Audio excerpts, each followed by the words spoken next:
Contemplation is really about focusing on spiritual things. It's about mystical awareness. It's about knowing and not knowing and putting those two together.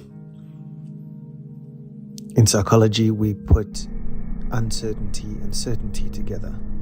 So these are just other words, other ways of saying it.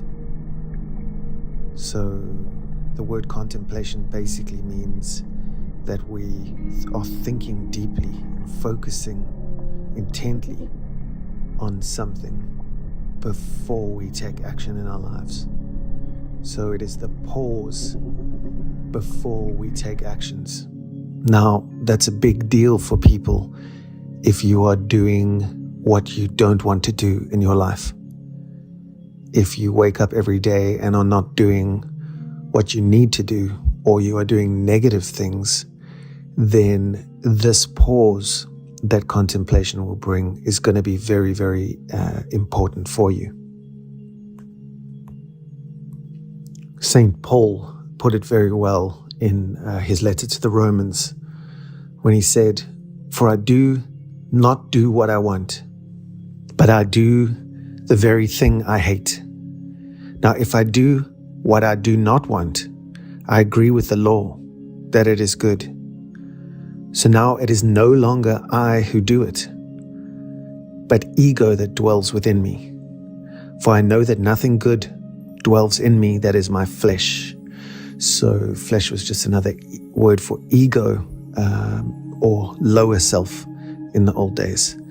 So Paul is having a tussle, as most people do, with a higher self wanting to do some things and achieve some things in his life. But he seems to be kept from doing it and says, "I do the very things I hate." And that is what we are referring to here simply as ego. And it is important to distinguish between your ego or your shadow or your lower self and then your higher self, your spiritual self, or as we call it here, your sacred self. So there's a part of our minds that we have to practice.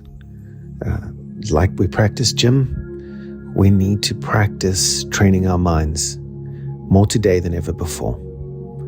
So we need to look at our lives with a different set of eyes and really pause to notice, to check what is true, to see how we actually feel intuitively, and then only move on into action from there. So that is perfect balance of your brain, and not doing these things is costing us. As we rush into a busier life, our emotions and mental states are taking more and more of a knock. Contemplative neuroscience really accesses two parts of our brains and even makes our brain bigger. It reactivates the growth of our brain. The prefrontal cortex is one of them, which is the CEO of our brains. It's also called your executive brain. And the second part is the insular brain, which is related to empathy, which is very, very important in our CQ work. And the second part of that is body. It is an insular brain is looking after your body. And your body, we believe, is where the memory is stored from 50,000 papers on research. Our bodies are where we store our emotions at the very least, and our trauma. And that's why you see trauma on the body. And that's where it manifests itself. So the research has led us to believe that if we're connecting the body back to the mind, we can create something new. That includes, without getting too technical, it includes a genealogy, meaning that only 5% of your life expectancy, your probability of attracting diseases and so on, only 5% of that can be turned on or off by your genes. So what we do with our body and mind in terms of training and exercise is pretty important. So contemplation is not working on habit. It is working on new experience. If we don't have what we want something new. And for that to happen, obviously things need to change. When we change the way we look at things, the things we look at change. And that essentially is contemplative practice. I once was lost, but now I'm found, was blind, but now I see, is re-looking at the world. So when we say someone has awakened, or they've become fully conscious, or they've had a born-again experience, or a satora, instant awakening, whatever it might be, they are saying these people become more conscious, they heal and grow, and they are also able to see things the way they are, so in a new light. And I think that is an essential part of being a human being, is to divide, as Carl Jung would say, the first and second halves of life. The way you see the first half of life is very different to the way you can see the second half of life. The second half of life really is about becoming more and more conscious, and to be able to see and feel things that include big subjects like death, transformation, life, rebirth, philosophy, and reality.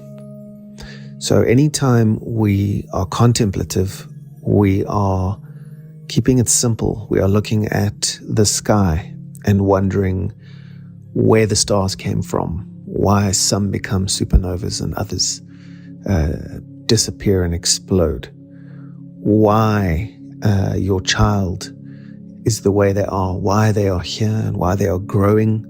If you contemplate those questions again with a mature mind, you are practicing contemplation. So when you are looking at water again and you start noticing water, and that you're made up of 75% of it, and it is something that gives life to everyone, and you start looking at why this is and what it's about, you are practicing contemplation. So you are re-wondering about existence and truth, as opposed to walking around saying, I do not notice the tree, the path, the flower, because it's already there. So for a lot of people, it is one of the most beautiful experiences that life can offer. To re-emerge and reawaken is 100% part of life. And we say that this emerging is normally preceded by a great fall. And there is always a recovery from that fall. And we think that is because of being able to experience the world with new eyes. So for most people, whenever they are about to do something, the process begins with action. And we learn through experience, through stumbling and falling, and sometimes breaking, that we don't get our way. And some people have a bad deal, it seems, when nothing ever seems to work. So contemplation is really a new way of first considering a helicopter view, a real perspective of what is going on. And it is almost like a second thought, and not just using the first thought. So it is really a quite down-to-earth and practical process, this process of contemplation. So even though it's called contemplative neuroscience, contemplative intelligence, it is really about self-directed evolution, and is about the introception that we can actually make changes on our brain through this introception. We can change our neurons, we can change our connections, we can become more aware of our feelings, we can actually change the anatomy of the brain, we can grow gray matter in a different part of our brain just from being self-directed. And these are probably the most interesting times to live. So introspection is something that can really focus people on what they need rather than running around in circles, creating nothing but the same experiences that they've had in the past. Our analytical, oppositional mind is not very good at progress. It's not good at problem solving. And the problem is, if we are still run around directed by our egos, we are not going to get very far, and we are going to be bad at problem solving. So we quickly move from being fear-driven to being love-drawn when you move from ego consciousness to simple soul awareness. Finally, a sense of centeredness and calmness is what the brain needs. It's certainty. So when we are certain, we move. So practicing meditation, focused thought, time in nature, CQ journaling, contemplative arts, whatever it's going to be, understand that from that space, your creativity, your values, your empathy are all activated. When you're aware that that's happening, you can direct whatever comes next.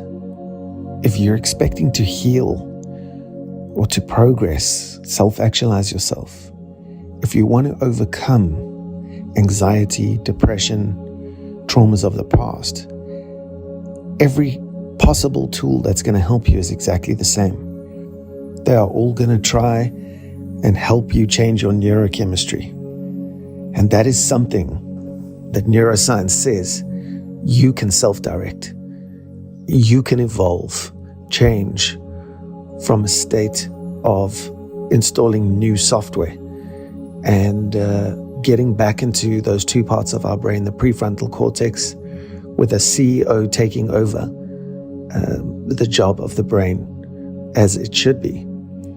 And then looking at influencing our insular brains, which are in our body, in our awareness. We will be able to heal from that place by becoming more conscious. And becoming more conscious is simply becoming more aware of what reality is.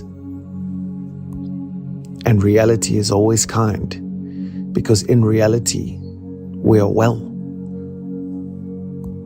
And the old saints and sages would say, all is well. And that is the secret to the universe.